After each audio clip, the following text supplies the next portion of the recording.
Hi, we're back with day 38 of the Light the World, Build the Kingdom challenge, where each day we're asking God what is one thing we can do to build the kingdom, to make the world a better place, to light up the world, and then acting courageously on the answer. All right, so the thought that I have today comes from Joshua 1, verses 5 through 9. So that's a few verses, but they're really good ones, so I'm going to read them here. First off, it's God talking to Joshua. Moses has died, and the children of Israel have been wandering around in the wilderness for about 40 years, and it's time for them to enter their promised land, and Joshua is the one who's going to lead them in. So God tells Joshua that as I was with Moses, so will I be with thee. I will not fail thee, nor forsake thee. Be strong and of a good courage, for unto this people shalt thou divide for an inheritance the land which I swear unto their fathers to give thee. Only be thou strong and very courageous, that thou mayest observe to do according to all the law which Moses my servant commanded thee. Turn not from it to the right hand or to the left, that thou mayest prosper whithersoever thou goest.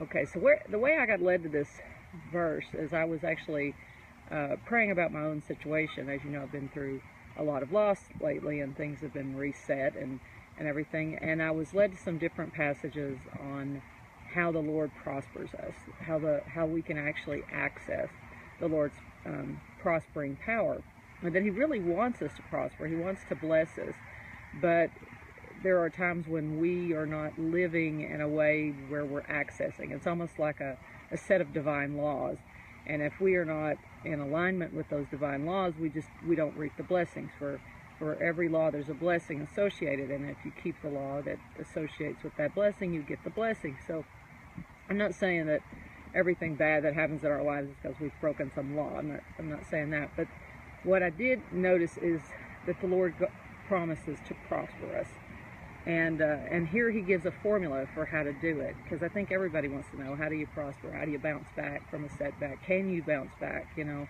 if something has been lost, is there a way to bounce back? So He's telling first to be strong, be courageous, and then He says,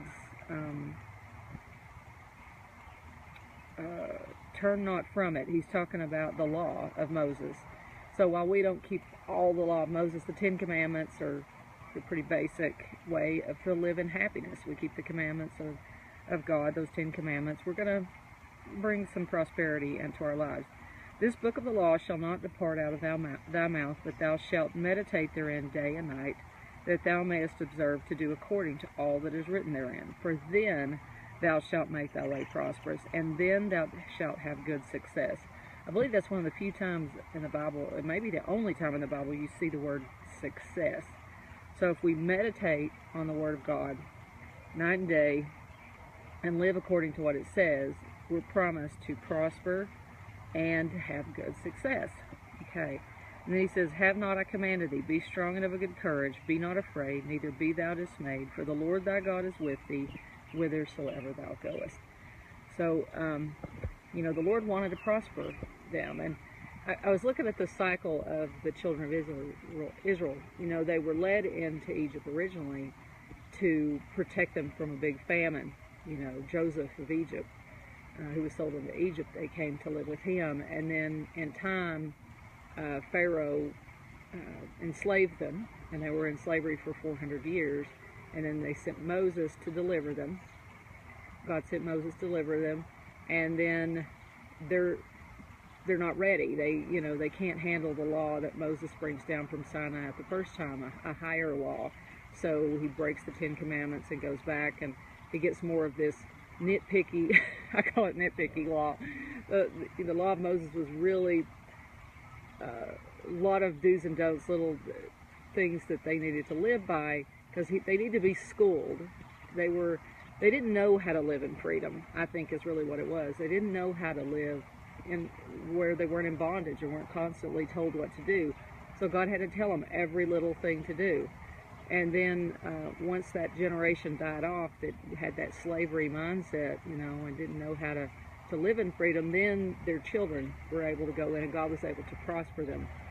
So if you look at that as a metaphor for our own lives, sometimes we're we have times of prosperity, then we have times where we're in bondage, and God has to deliver us, and maybe there's a time there of schooling there, where things are, we live on manna, you know, the manna in the wilderness, where you're just fed day by day by whatever it is, you're just barely getting by, and it's really a, excuse me, traffic, really a schooling process.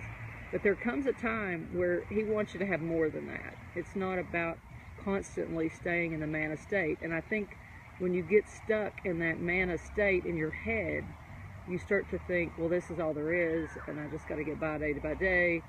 And really, I don't think God means for us to stay there forever. There's a point where He wants to help you enter the promised land. And in order to obtain it, we have to be strong and of a good courage, and meditate on the Word of God. Keep it in our hearts and minds, and it's going to give us the laws of happiness. It's going to give us the way to live in freedom and prosperity, so we don't have to, you know, be just barely getting by day, and just one day at a time kind of thing. We can actually flourish at that point.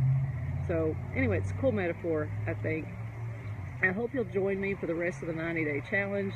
We're on day 38. I kind of struck me today that we're approaching day 40, you know, and in the scriptures there was always this 40-day period, Jesus in the wilderness for 40 days and 40 nights, and I think there's a couple other places where you see that 40 days. I think Noah, it rained for 40 days, so that's a neat marker there that we're coming up on. So y'all have a wonderful day. God bless. If you missed any of the previous episodes, you can find them at lighttheworldnow.com. All right, take care. Bye-bye.